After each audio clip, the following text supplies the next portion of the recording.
Paul, it's been a few weeks since the last game, a 0-0 at St Johnstone. Not much to write home about, but a valuable point in the end.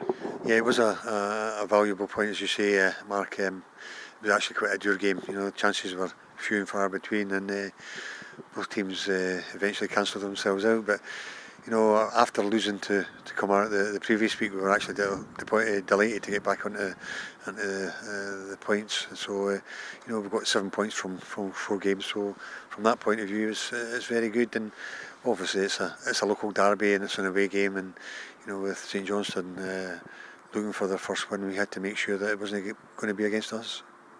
So obviously there was a few positive performances that come out of it. Most notably was probably young Stuart Armstrong, who got a first start for this season.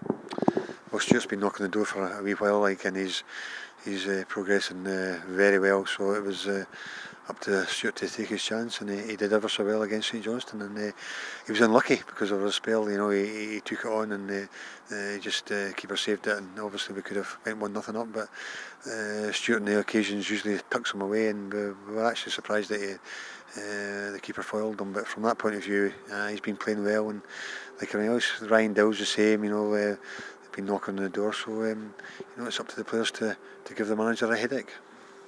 And obviously Stuart himself and Johnny Russell were involved with the Scotland under-21s last week, and both of them on the score sheet as well. Yeah, they won the first game, you know, at home, and obviously Stuart scored and doing ever so well.